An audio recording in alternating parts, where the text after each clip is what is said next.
All right, folks, it's November of 2025, the beginning of November of 2025. This is the last podcast before the start of the CMMC phased rollout. After all of this time, we are now less than a week away from the beginning of CMMC phase 1, at which point all new DoD solicitations and contracts will have some level of CMMC requirements in them forever. It will be a new world that we all wake up in on November 10th.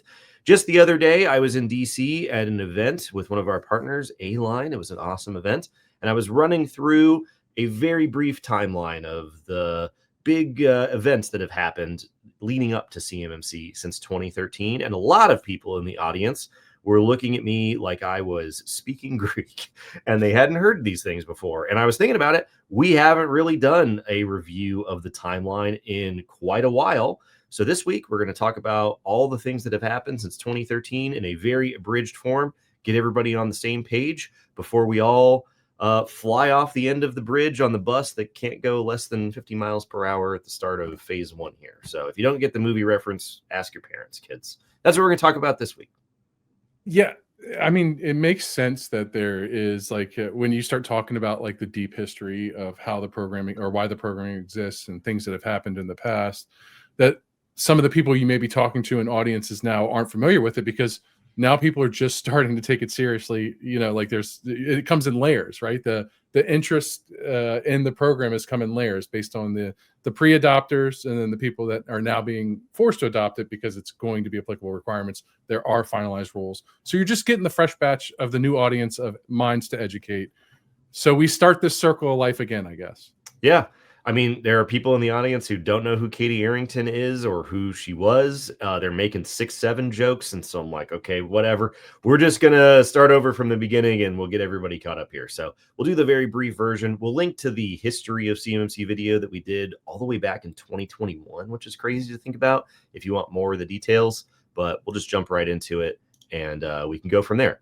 Okay, so DFARS clause 252-204-7012, the center of gravity for cyber requirements for defense contractors that all of this other stuff orbits around. We did an entire podcast explaining DFARS 7012 and the other DFARS cyber clauses in what we call the DFARS cyber series. So check those out below if you want to get familiar with the nitty-gritty details of the clause.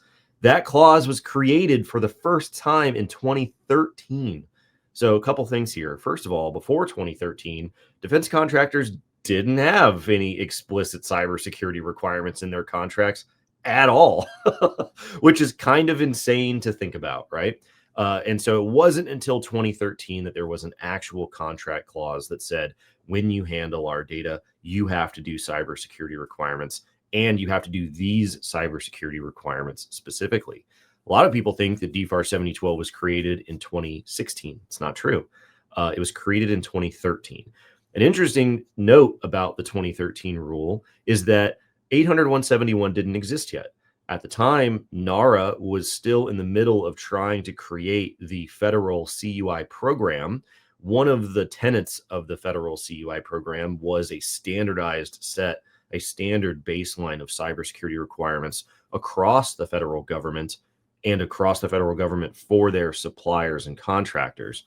So at the time in 2013, the DoD pulled cybersecurity controls from NIST SP 853 because that's the standardized catalog where you would get security controls from. So if you're watching the video, you can see the table that is in the 2013 rule where they lay out 59 controls from 853.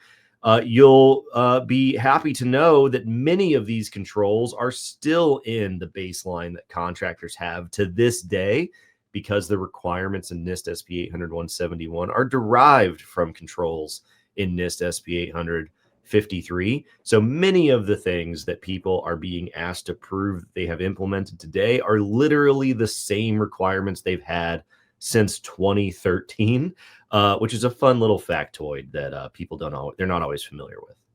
Yeah, so 2013, let's just take a stab at trying to get this moving, trying to protect this data.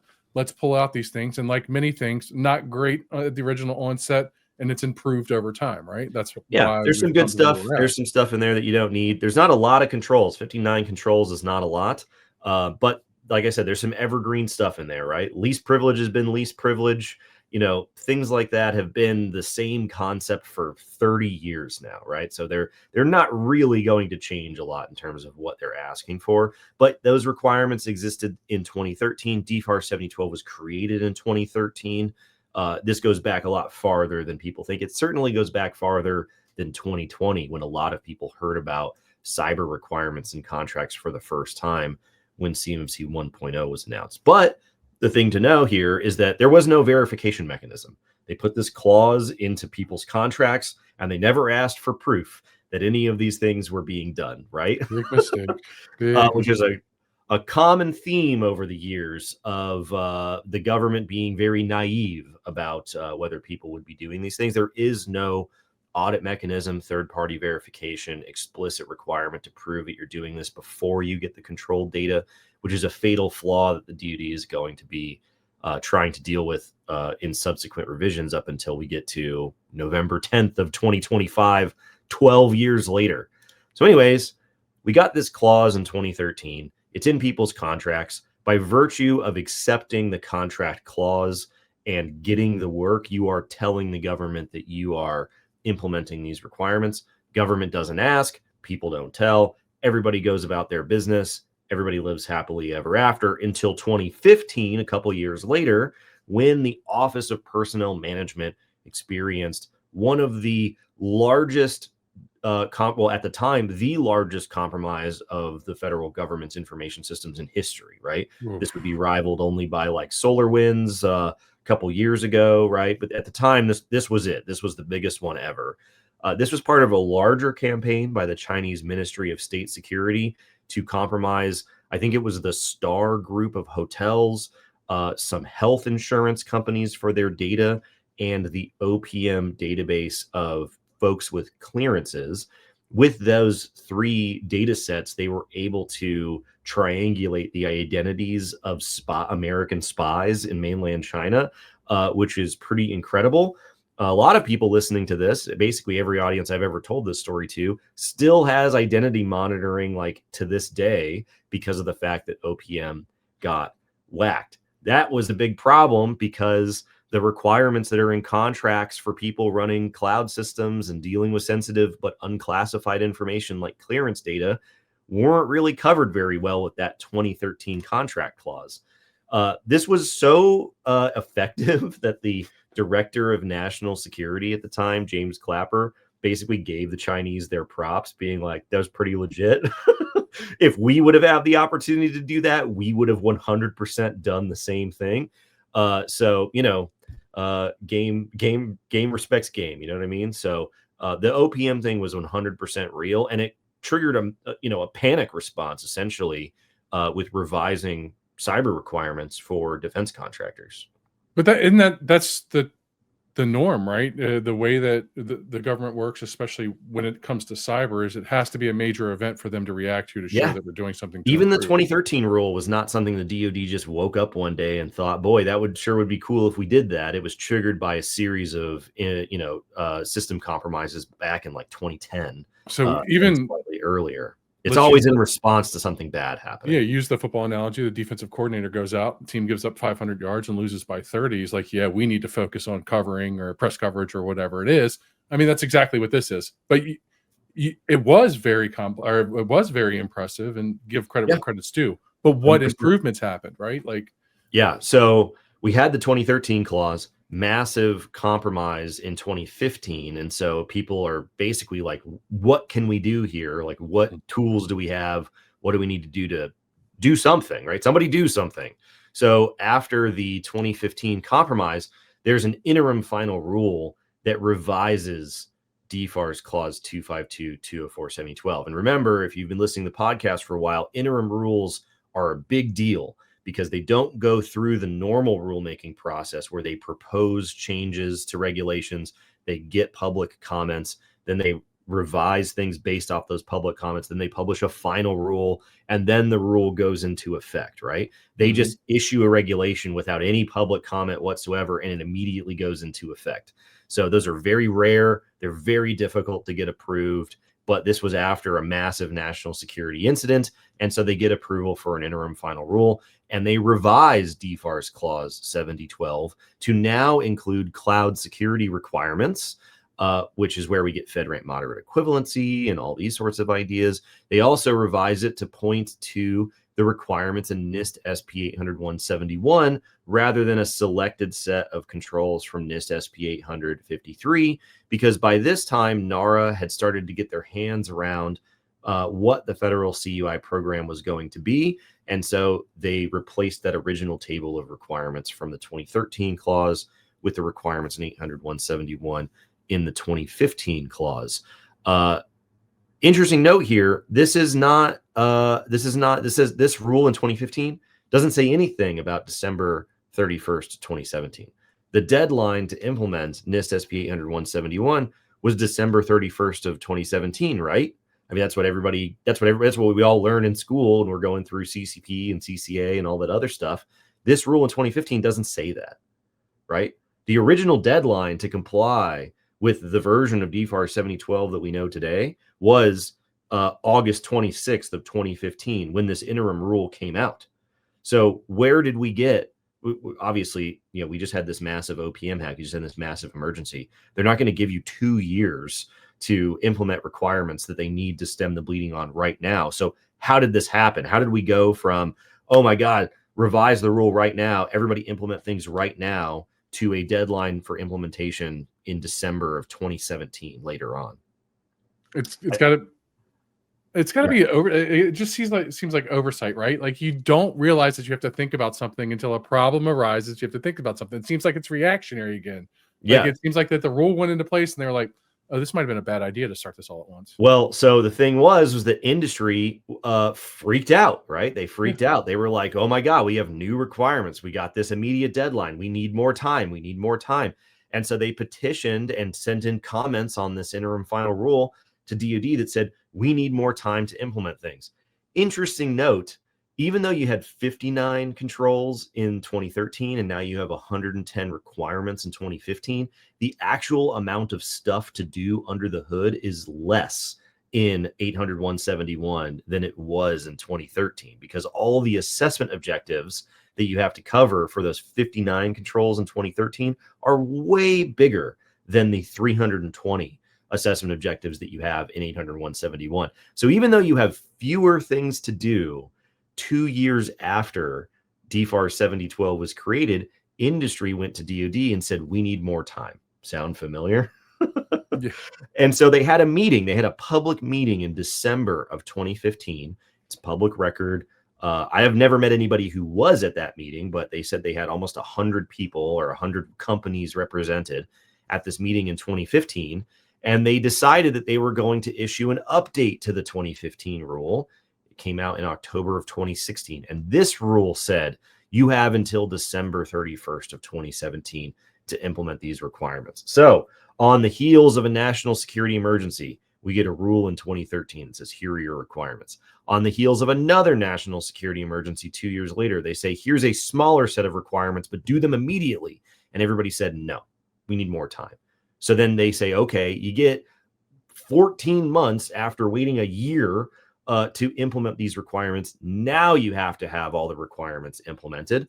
And then that's the version of DFARS 7012 that we know and love today. It hasn't changed since this 2016 deadline to comply with that version of DFARS 7012. So there was a huge extension of time granted to industry from the DoD to comply with the same version of the clause that we have as we're talking right now, with the same set of NIST requirements that they've had as we're talking right now. Nothing has changed since that point.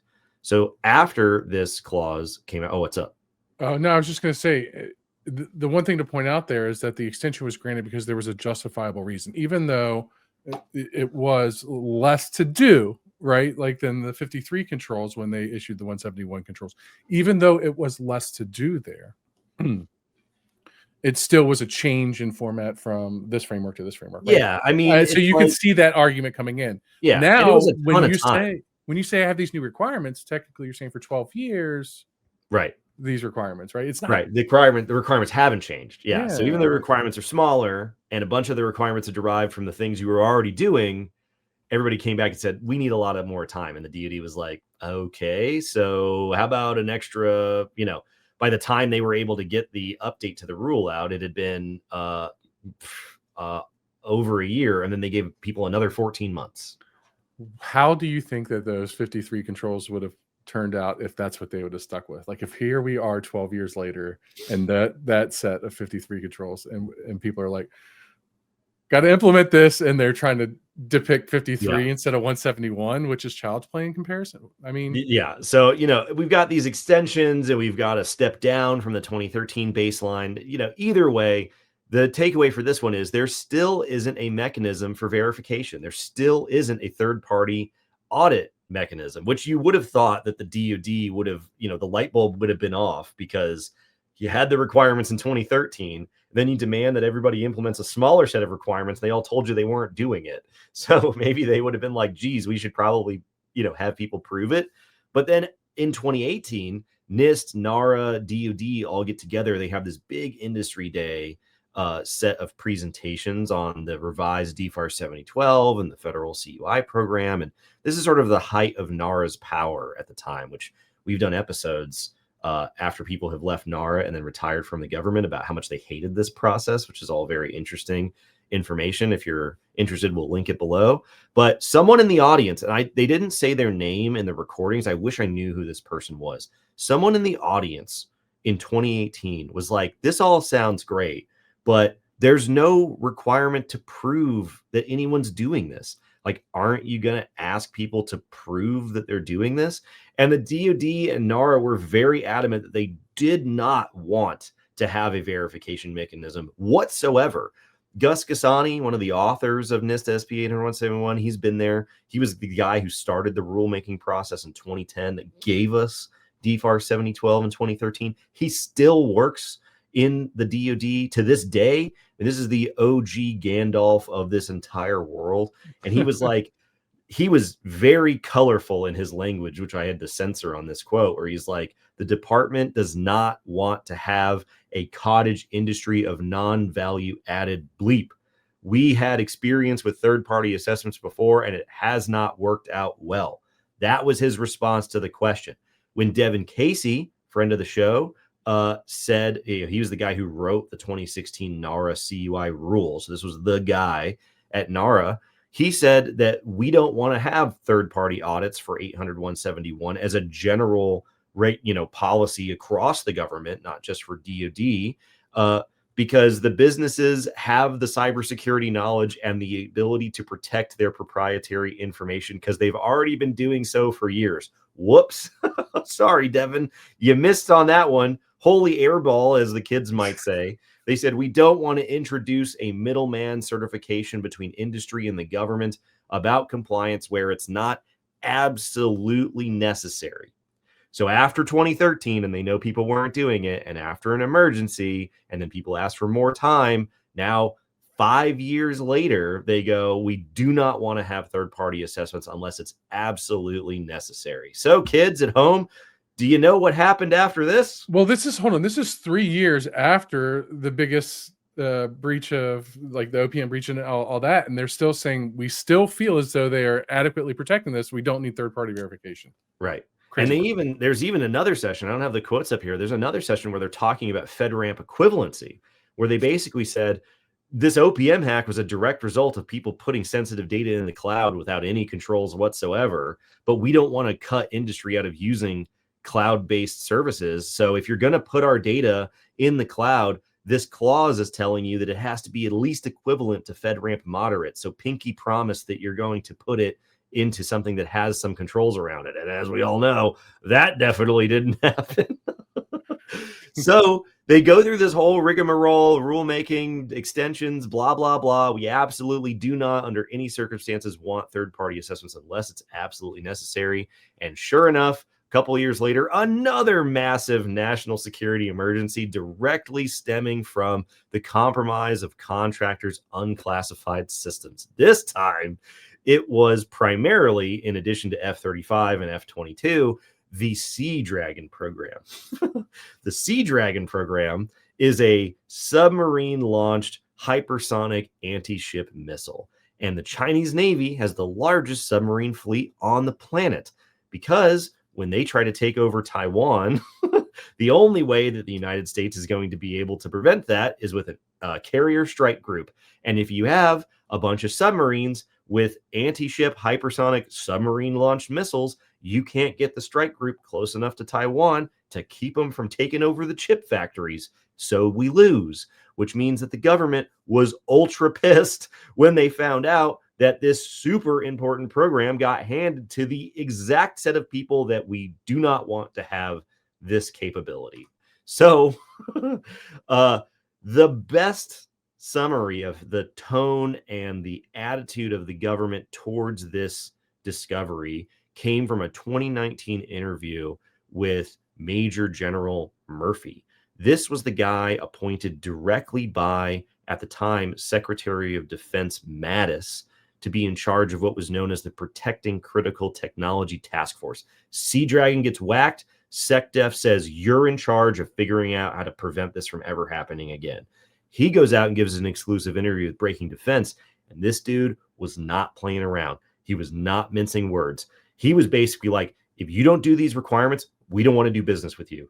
If you want to be a liability to the lethality of the joint force, get out, right? We're going to take your house. We're going to take your kids. We're going to take your contracts. You're not working with us anymore, period, because we have been set back massively from a strategic perspective directly as a result of this compromise that could have been mitigated maybe entirely if you had just been doing the basic cybersecurity requirements that have been in the contracts for years that you said you were doing, right? So they were justifiably and understandably extremely angry. So if you're watching the video, you can see some of the quotes that I pulled out of the interview, but definitely check it out. I'll link it in the show notes below. You can read it for yourself. A lot of people at this time associated Katie Arrington with being a crazy person because she was going out at events talking like this, right? She was getting in people's faces and getting super pissed, and people really didn't like it. I tell people all the time, she was mimicking what the Protecting Critical Technology Task Force and Secretary Mattis was saying on their own. It's just that they weren't the ones out in public saying it. So everybody associated it with this crazy lady. And it was not just her, right? It was not just a Katie thing. It was the entire DoD was up in arms over the fact that this happened. She was just repeating the same things that guys like this were saying on the inside the building. Yeah, it's the loss of something very critical from the defense sector because people weren't doing what they said they were doing, but we were paying them to do. Yeah. No wonder people had the perspective in which they had. It's weird to see, people say that this is too difficult and this is going to limit the barrier of entry for organizations to come in, when 6 years ago you see the person that was in charge of the task force kind of pushing this even harder, saying that if this isn't what you want to do, we don't want to do business with you. Yeah, I mean, his line right here says, I would rather have this be a conversation than an explicit direction. But as unfortunately we've seen over the years, if there's no repercussions to not having security, there's no incentive to have it, which is exactly what I've been telling people for years, is that if there's no consequences, people don't do the requirements. It's been proven over and over and over again. The DoD knows it. Everybody else knows it. You talk to people all the time. No judgment, but they're like, yeah, when it's in my contracts, then I'll worry about it. It's exactly what he's talking about in this interview in 2019, right? Which goes back years and years and years. So there's an IG report that looks into contractors and whether or not they have implemented these requirements directly as a result of the Sea Dragon compromise. The IG report is really bad. They find out that not only were contractors not implementing their requirements, contracting officers never once asked contractors whether they were implementing the requirements because there was no incentive or consequence for them to do it. There was no incentive or consequence for the contractors to do it. So no one's paying attention. And then the department and the program and the American taxpayer gets totally screwed, right? So the Senate Armed Services Committee hears about what happened, obviously. They read the IG report, obviously. And then in the FY20 NDAA, they put in an explicit provision that says you are going to create a framework that is going to hold contractors accountable and make them prove that they are implementing the requirements that are in their contracts. They had a report that accompanied the FY20 NDAA where they just talked about this one issue. They said, we believe that the prime contractors need to be held responsible and accountable for securing Department of Defense technology and sensitive information. And this is all an important first step. This is not the end goal. This is the first step towards cleaning up cybersecurity in the supply chain, which is helpful to remember in the grand scheme of things. We just talked about changes to the CPARS system on the podcast a little while ago. It's just the first step, right? Is it the first step, though? Well, we've had some other steps. At the time, this was intended to be the first step, but either way. So no, I mean, but before that, you got to think about it. They had the 53 controls and they had the 171 controls. They had that breakdown, this breach, that breach. I think that those were the first couple steps. Now this is the first step, right? Like first step towards making a program. Yeah, first step towards making people prove it. So in the FY20 NDAA, Section 1648 is the explicit provision that says you will create a framework to make contractors prove that they are doing their cyber requirements, which is why when you read the CMMC final rules at 32 CFR and 48 CFR at the very top, under legal justification, it lists Section 1648 FY20 NDAA. The government, the DoD, made the rules because Congress told them to, right? And Congress told them to because the DoD and the taxpayer and American national security took a massive hit, but 2017, 2018 with Sea Dragon. So every time over the years, people have said, well, certainly Congress is going to annihilate. They're going to nuke CMMC from space. You're like, please scroll back to chapter 1 and read the legal justification for where this came from. Congress is the one who asked for it. So no, Congress is not going to turn around and say, we don't need that, especially when most of the people on the Senate Armed Services Committee are still on the Armed Services Committee that were serving back when they wrote this legislation. No chance. No chance it happens. Fun fact, right? So this is why I always have this quote that we've put out here for years where I'm saying CMMC is different from the requirements that it's verifying, because everybody heard about this in 2020 for the first time. And so they said CMMC is making me do the requirements. You're like, no. It's making sure you did the requirements, right? It stems from Congress asking for proof that companies are implementing the things already in their contracts. It's not making you do anything new. It's making sure that you did those things. I don't know if you've technically done this right. If you put a slide where you quote yourself, don't you just say it and then you technically like I've never seen this happen before. Yeah, I know. Listen, it's that point aside, November 7th, 2024, I can swear that I've heard you say that before then. We've known each other quite a long time. Yeah. This has been the line. This has been your go-to line. And people are like, I still don't get what you mean. 6 years ago, 7 years ago, I mean, this is the thing. It is a program that verifies requirements. It's not the thing that imposes the requirements, which is why people can often see me having a complete meltdown on LinkedIn every few weeks when people go, the CMMC requirements, CMMC is costing me $150,000. It's not correct. CMMC is the cost of your assessment. You folks on LinkedIn have got this man quoting himself. Quoting myself. My hair fell out. Thanks a lot. Geez. Thanks a lot, everybody. So that's where it all came from, right? So then sure enough, in 2020, we get the CMMC 1.0 rule. It's an interim final rule. So now we have had 2 interim final rules in a row because this is such a dire situation, right? So clearly people outside of the DoD, outside of the Senate Armed Services Committee, the people at OMB who are very detached from these issues have viewed this situation and be like, this is a national security problem. Have another interim final rule, which is crazy to say that we've had 2 interim final rules to fix the same problem, which is, gives you an idea of the gravity of the situation at the time. It is not easy to get interim final rules. Unfortunately, this interim final rule came out right at the end of the first. This came out in 2020. And as we all know, what happens? What happens, everybody? We were just talking about this in January. This is what everybody was saying on LinkedIn. When there's a new administration, there's going to be what? There's going to be a freeze on rulemaking, and there's going to be a review of programs, and there's going to be a change in priorities, and there's going to be a change in personnel, and CMMC is going to be doomed, right? Well, nobody was saying that in 2021.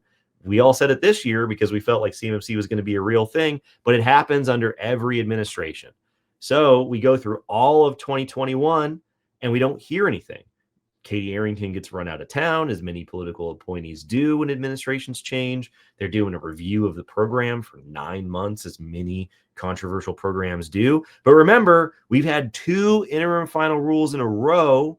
We know contractors aren't doing the requirements. We know contracting officers aren't asking for proof of the requirements. Congress is pissed. DOD is pissed. Like, it's a very clear-cut situation. We couldn't possibly decide to deviate from this issue, right? So at the end of 2021, the DOD comes out and they say, we got a great idea. We're going to do CMMC 2.0, and we're going to do more rulemaking. Couple things. One, this is the point in time where people turn their brains off and they said CMMC isn't happening, because the DOD said it's going to take us up to 2 years for us to complete new rulemaking. And they were like, it got delayed. It's another 2 years. It's never going to happen, right? The trick was that when they said, we're going to do an additional rule, rather than just a 48 CFR rule, we're going to do a 32 CFR rule. That's when I, reading this at the time, like everybody else, was like, oh, it's over. Like, this is an inevitability at this point, because the government is not going to undertake the bureaucratic cost of modifying Title 32 of the Code of Federal Regulations unless they actually care about this situation. And this was a new administration. Politically, this is not a political show, but politically, a diametrically opposed administration from the previous one. And they picked up this program, which was deeply unpopular, and doubled down on it and said, we're going to do a second rule. So at that point, I was like, batten down the hatches, everybody, because it might be 9 months, it might be 24 months, it might be 36 months, but it's going to happen, because you don't commit to this arduous rulemaking process unless you're super serious about this being a real thing. But as we all know, when they heard that there was a delay, when they heard that there was going to be rulemaking, whatever the heck that is, and it's going to be 2 years, people stopped worrying about it, right? And that was, the DOD stopped talking about it. Katie Arrington went away. Major General Murphy retired. Secretary Mattis is no longer in the government. And then it just wasn't a thing they were getting in people's faces about anymore. And so it wasn't the big priority. It wasn't the big boogeyman that it used to be. Well, I mean, you said a majority of the people in those subcommittees that were pushing this back in the day are still existent on the same subcommittees, Sure. right? So, like, I'm sure that those were the voices in the back end that were pushing it. It's just that there was no publicly facing voices pushing it, because that's not where it was. We're not going to pop in circumstance during that administration, I guess. Yeah. Now, at the time, a lot of people will remember there was another head fake that happened, because they said, we're going to do this rulemaking, and we think that it's going to go into contracts in the spring of 2023, right? Stacey was out there saying it. Buddy Dees was out there saying it. John Ellis was out there saying it. Everybody in the government was saying, we're going to get an interim final rule. It's going to be in contracts in the spring of 2023, which would make sense, because we got an interim final rule in 2015. We got an interim final rule in 2020. The problem is still not fixed. And so we're going to get an interim final rule to finally get this thing up and running, right? We wouldn't possibly, the national security situation hasn't been fixed. If anything, it's only gotten worse since those interim final rules. The DOD was expecting an interim final rule, and for reasons that I have still not been able to find out for sure, but at this point, I can only blame on actual politics, OMB decided that this 32 CFR rule did not merit interim final status. It was going to have to go through the standard rulemaking process of proposed, comments, final, and then effective, at which point there was this long delay in 2023. And instead of going into effect as an interim final rule in the spring, we didn't get the proposed rule until December of 2023. And that's when people were like, it's definitely not happening, right? Because you got told it's a big deal, it's a big deal, it's a big deal. You don't hear anything about it through 2021. Now, all of a sudden, it's a big deal. Boom, we're getting ready to start end of 2022, beginning of 2023. All of a sudden, it's not a big deal anymore, right? What person paying attention to this to any degree would take this super seriously when they heard that, right? Clearly, it's like I can't blame anybody for being like, this isn't going to happen. Like, you keep saying this is going to happen. It keeps getting pushed off. Yeah, but then it's the creation of a new program. Like at some point, Right. like the arguing back and forth, somebody makes some sense, and they're like, "You're right, we should change that." So wouldn't it be more appreciation for, as John Sherman said, what is it? Measuring twice, cutting once, right? Like, it Yeah. wasn't that the approach that was being taken Meanwhile, there? yeah. Meanwhile, right? Meanwhile, this is just the program to prove that you're doing the requirements. The requirements are still in DFARS 7012 this entire time. And People nobody's are, implementing the people requirements. are uploading SPRS scores this entire time. And DIBCAC is going around spot checking people. And as they've told us in their presentations, every time DIBCAC would show up to do an assessment of somebody with a perfect score, the score would be off by like 100 points.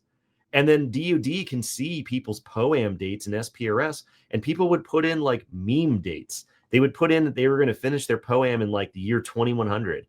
They were going to finish their POAM in the year 2399, as if the DoD can't see what you're putting in SPRS. So take all the anger that DoD had prior to this happening, and then people are just trolling them in SPRS. They've got results from DIBCAC audits. They clearly want the interim final rule. DoD, your customer, wants this interim final rule, and they get denied by OMB. Ultimately, as far as I can tell, that was just politics for whatever reason, but it set the program back, and we didn't get the proposed rule until the end of 2023. It would have been interim like the first one if there was an event close enough to where the wounds still were sore, right? It would have been, it would have been an interim final rule if anybody with a brain weren't playing politics. One day I will find out who it was in OMB who made that decision. But like a lot of the decisions that the bureaucracy makes, it might not have been one person, right? It could have been a lot of reasons. But when you zoom out and you look at this timeline of events, it doesn't make any sense. It does not make any sense why we would have gotten a proposed rule, but that's what we got. So we got the proposed rule in December of 2023. We didn't get the final 32 CFR rule until October of 2024. It went into effect in December of 2024. And that was the start of what we called the market rollout. So people could go get their official CMMC assessments years after the Senate Armed Services Committee asked for this thing to happen. But DoD wasn't able to require it in contracts because you had to have the updated 48 CFR rule to update the clause language for DFARS clause 252-204-7021 to say you need this CMMC status level. We got that final rule in September of 2025. And now on November 10th of 2025, we will finally see the first set of official CMMC status requirements in contracts years after the 2020 rule came out, years after the Sea Dragon compromise, years after the 2016 revision resulting from the OPM hack, and over 10 years after DFARS 7012 was originally created in 2013. That's why the CMMC program exists. That's why it hasn't gotten derailed. It has transcended multiple administrations. It has stemmed from Congress. It has transcended multiple secretaries of defense. It is the real deal. It is the thing that the DoD cares about. So if you've only been hearing about CMMC and you think it's a new thing in 2025 or 2026, it's not true. If you think that it just popped out of nowhere in 2020, it's not true. And a lot of the things that you hear about rumors about it potentially going away or getting modified or changed are easily refuted if you just know a little bit about the backstory of how we got here. So there you go. That's the story up until now. I still am slightly afraid that I'm going to go to sleep on November the 9th and I'm going to wake up and it's going to be Sonny and Cher. I got You Babe on the radio and it's going to be November 9th again. And we're never going to get to November 10th. Man, yeah. So there you go. Who knows? Because after November 10th, it's not like this timeline is going to end. It's not like, we're done, forever. We still got 32 CFR revisions in the future under CMMC 3.0 and 4.0. We've got NIST SP 800-171 Rev 3 and Rev 4 and Rev 5. We've got 800-172 Rev 3 and Rev 4 and Rev 5. And who knows what other cybersecurity requirements are going to be included. DFARS 7012 revisions one day are on the docket to eventually happen as well. So all of these things will continue to expand. All of these things will continue to change via rulemaking. But there will no longer be this long slog and purgatory of waiting for the DoD to be allowed to have it in contracts, because they've been more than justified in needing it in contracts for a long time now. So there you go. Tell your friends. That's the story. Maybe we'll recap it. It'll be like Christmas carols every year on November 10th. We all remember the history of how we got here, right? Gather around, kids. Let me tell you about the story. Gather around, everybody. All right, this is the last podcast, dude. The last podcast before the phased rollout. So after this, it'll be post-phased rollout podcast, which, nothing's really going to be all that different. We're still going to be doing our thing, but, it's kind of symbolic. We've been trying to raise awareness about this problem to anybody who would listen before CMMC was ever a contract requirement. So it's kind of crazy to think we've been doing this show for years now, and, nothing's really happened yet. And now here we are. So let's see what happens, man. Let's see what happens. All righty. We'll see you guys on the other side. We'll see you next week. See you next week.